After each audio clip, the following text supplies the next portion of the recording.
What's up, everybody? We are back with a brand new episode. I'm here solo by myself today, and we are going to get into immigration since that seems to be the hot topic. That's what everybody's talking about. That's what's going on. So I figured we'd poke into it. So, the first thing I want to talk about is America, okay, what we got. And America is a country filled with people, shared values, shared culture, shared history. Okay, we are not just an economic zone. We are a people, and a great people at that. I think we have one of the best cultures in the world, probably the best culture in the world. You hear people say things like, "Oh, Americans have no culture. White people have no culture." Blah blah blah blah. That's all bullshit. We got the best culture in the world. Okay.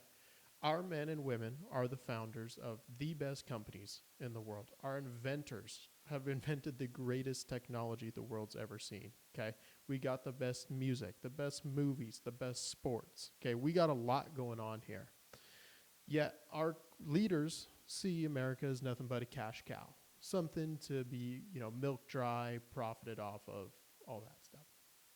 So young Americans, now that the currency's been completely debased, can no have kids. So what's the solution to that? Our government leaders think in order to just squeeze a little more milk out of this cow, okay, they've found a way. We can import cheap labor. Companies can import cheap materials from overseas, and we can bring foreign laborers right here to America, work nice and cheap, undercut American workers. So, and then the people that just get here, they don't care about, owning a home. They're happy just to rent. They're happy to be here. It's a dramatic improvement in their lives. And so then big companies too can buy up single family housing. They have an advantage over families, these big corporations in the housing market, because they can write off all the interest to the loans and they can write off the depreciation.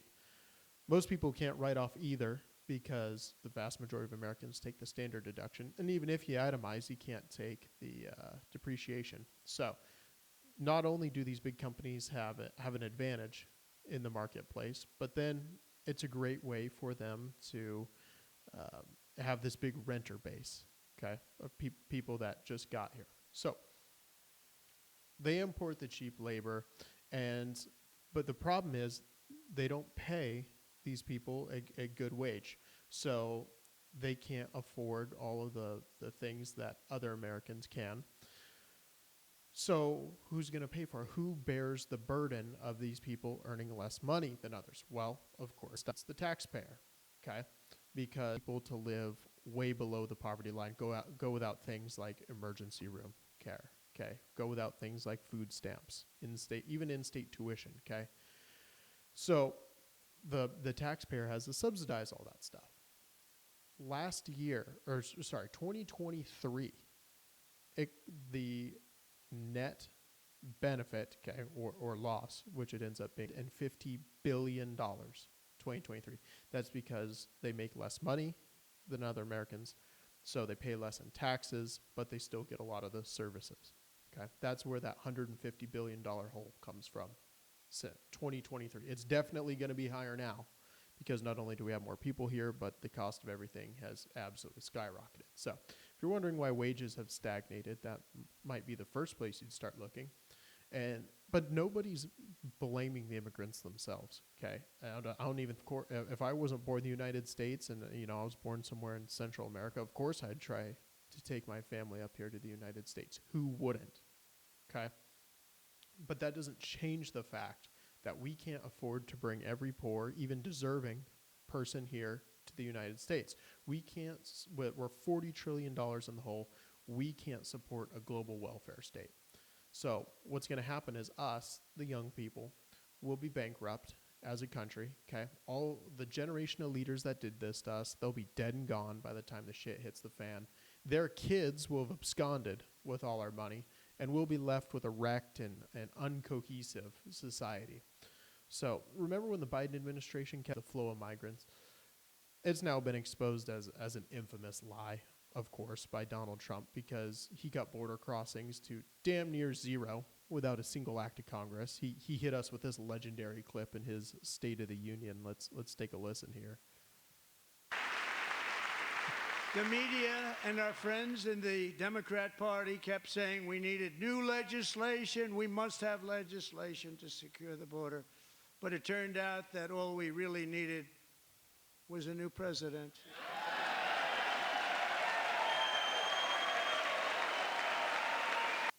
So undoubtedly true, right? I mean, that it's been just proven. It's obvious at this point. So I don't know what to say.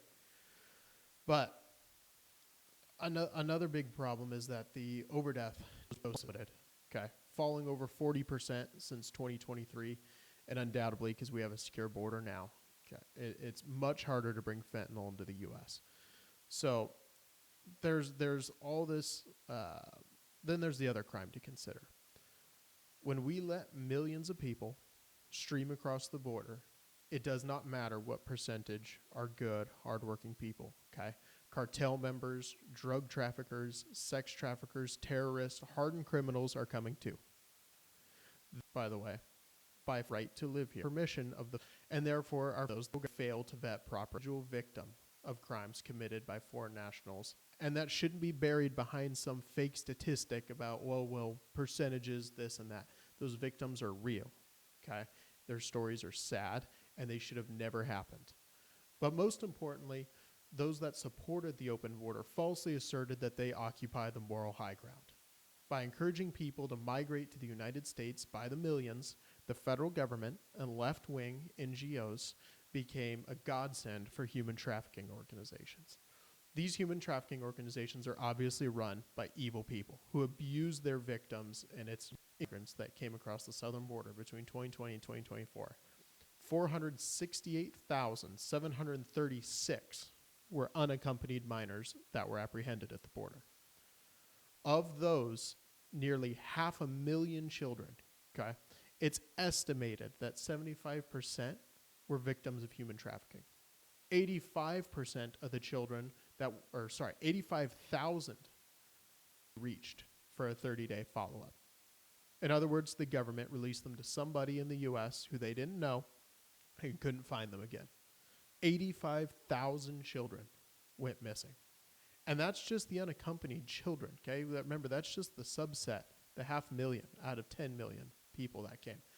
According to Doctors Without Borders, more than 2/3 of the 10 million people that came were victims of violence assaulted along the way. Nearly 1/3 of women were sexually assaulted in the journey, according to that same report. So if those percentages are right, that's 6.6 million victims of violent crime, including 3.3 million women sexually assaulted. So why do NGOs like the Red Cross help direct migrants from their countries all the way to the U.S., knowing full well the abuse they suffer along the way? Why do leftists continue to claim they have the virtuous position on this issue when the facts are clear? They admonish you as some kind of bigot for daring to oppose their policies because they have no real argument. Mass immigration isn't good for the U.S., and it isn't good for the migrants. This is about a small group of elite leftists who want political power and cheap labor, convincing the gullible many that unfettered immigration is a good thing and only bad people would oppose it. They offer no proof because they don't have to, because proof is for people who are late to the moral high ground. So next time somebody calls you some kind of like racist or Nazi for opposing a relaxed immigration policy, remind them they have no moral high ground in this debate. How many people are hurt by these policies and how much it costs for people to live here. Because it's tragic and it's going to ruin our country and it ruins people's lives. So that's the take on what's going on with the border, why it's a good thing it's been shut down. There's been a lot of backlash against ICE. We're going to cover more of that later. Some of the things that have been going on are pretty ugly, and it's all, by the way, we're not going to cover the Alex Peretti stuff right now because there's still a lot coming out there. We know for sure right now that he was a part of some kind of organized I would call it like an organized group of leftists that are there to agitate, incite riots. It shouldn't be surprising that there's only riots going on in one city. Why Minneapolis? Okay, as the place where we just found billions of dollars of fraud. It's because that is where all these left-wing agitators have decided to descend on and cause chaos. Okay, bringing their firearms, bringing you saw the Alex Spray. He's kicking there to create chaos. They want a reaction. Okay, and then they get it from these ICE agents who, from everything I've seen from that video, should have never shot him. Okay, but you have to understand that is what they want. They want to provoke the ICE agents into doing something they shouldn't, which the ICE agents did. They fell for it. Okay, and killed somebody they should not have. But you have to understand the context that this is all orchestrated to incite a riot and cause exactly what you saw right there in that video. So we're going to let more of it come out. We'll talk about it later, but that's what we know so far. So I figured next we would hit this waste, fraud, and abuse segment, something I wanted to be doing a little bit more here on this show. And we're going to talk about the San Francisco mayor and his alcohol program. So during COVID, a program started up in San Francisco where they were giving money they were giving money or alcohol to homeless people because the rehab centers were closed. Alcoholics are going to need alcohol or they could die. Alcohol is one of those drugs where if you just jump off it cold turkey, it could kill you if you're addicted. So they say, hey, we need to get these homeless people alcohol. So they put together this fund of taxpayer money. It was amounting to about $5 million a year, and they were using it to give alcohol to homeless people. COVID ends, the rehab centers open up, but the fund doesn't shut down. They've been giving $5 million worth of alcohol to homeless people every year since. So let me read you from the New York Post here. This is San Francisco mayor alcohol. Let me read you the New York Post headline here. I love the headline already. Crazy scheme saw San Francisco taxpayers shell out $5 million to hand out booze to homeless alcoholics. So here, it's so outrageous. So the mayor says, to prevent chronic alcoholics from dangerous withdrawal while stores and bars were closed. So not just rehab centers, stores and bars were closed during COVID in San Francisco too. Clinicians brought metered doses of beer and liquor to clients. The scheme went on for 6 years after the pandemic ended. So now the mayor is saying, we've ended every city contract for that program. He just said this a couple days ago. Absolutely insane. And here you go. Community Forward's financial statements. That's one of the nonprofits that was getting the money to hand out the booze. They received $17.8 million in government contracts just in 2025, with $10.8 million going to salaries and compensation. So that's a horrible overhead rate. Stepped down that year, forced to step down because it's a Kara Zordell was receiving $225,000 a year in salary to hand out alcohol to homeless people. This is the kind of shit, it was, I think his name was Nick Shirley, the guy that revealed all the Minneapolis fraud. Good on him. Actually, he's a hero in my eyes. We could use 100 Nick Shirleys here in California because it's full of shit like this. And I guarantee this Mayor Lurie or whatever his name is, came out because he knew that all these different fraudulent programs are going to be under a microscope now. So he figured, let's just jump out in front of it and say, hey, this is what's been going on. Please don't send Nick Shirley after us. Don't come after me and my job. I don't want my career to go down the shitter like what happened to Tim Walz. By the way, he announced his political career is over. He's not running for anything because We all know the fraud out in Minnesota is just going to blow up and get even worse. They've originally said it was a billion, and then it was up to $2 billion. Now we're up somewhere between $7 to $9 billion estimated in fraud stolen in Minneapolis. It's his fault, and his career's over, as it should be. Hopefully, he ends up going to prison, because if you allow $7 to $9 billion to be stolen, and you're a mayor of a governor of a Midwest state, what business do you have being in charge of anything? Tim Walz should be responsible for all those funds that went missing. He wants to give all that money to the Somalians, where they end up sending it actually back to Somalia to support Al-Shabaab, which is a terrorist organization, kills Americans. Okay, he wants to do that. He should be responsible. Should be charged too. $5 million going to homeless alcoholics. That should be embezzlement. How is that not a misappropriation of taxpayer funds? They did not vote for this guy. Well, it's San Francisco. Maybe I shouldn't say this, but I would assume they didn't vote for him to hand all their money out to homeless alcoholics in the form of alcohol, by the way. It's not like he was trying to provide them housing, which doesn't work either. But he knew he was using taxpayer funds to give them alcohol, because he closed down the bars and not this guy specifically, but the stores during COVID, which they didn't have to do. So it's this double whammy, right? Not only do you kill all the small businesses, but then you have to take the tax money that could have been used to help some of these businesses and give it to the homeless people instead to buy alcohol. So just in case, let me reiterate here. They closed down the bars that sell the alcohol. Okay, put all those people out of jobs. Taxed them so that they could then go buy the alcohol somewhere else and give it to homeless people. If that's not fucking insanity, I don't know what is. Someone's got to go to jail for this. If that's your idea of governing, there shouldn't be government. Sorry. Fuck you. I don't know what else to say on this one. I mean, here's another great quote from him.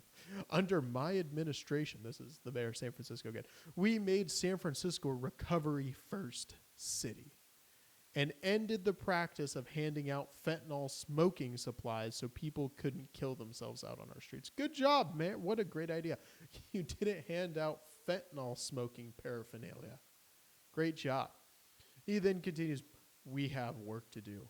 Cycles of addiction, homelessness, and government failure that have let down San Franciscans for too long. And then he goes on to Lurie then put the city's notorious open-air drug markets on notice in a statement last year, saying, if you back out in crisis, we'll give you a chance to stabilize and enter recovery, which he didn't do. You can go to San Francisco right now and see a bunch of drugged-out zombies walking around. The open-air drug markets are still there. This guy, was getting blasted on Twitter, and even the New York Post. Right below this quote has a picture of a bunch of homeless people sitting around with crack pipes. So he's lying, obviously. He doesn't intend to do anything about the drug problem. He doesn't care about his community. He's fine with a bunch of people doing fentanyl out in the street and killing themselves. So it's really just,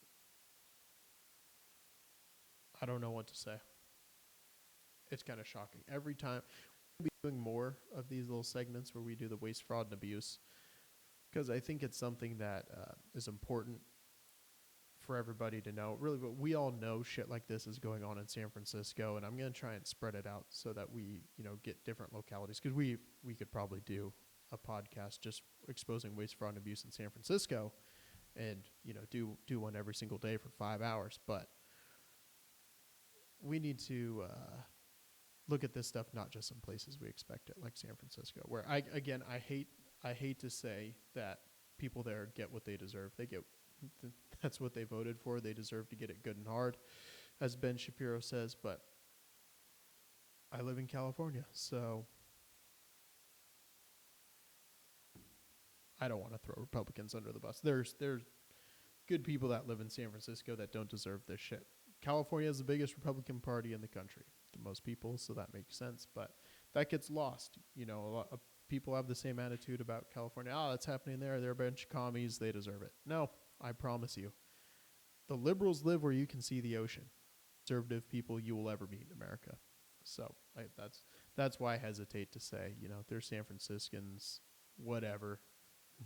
They're commies. They deserve it. No, that's not how we want to think here. So with that, we are going to wrap it up, and we will see you.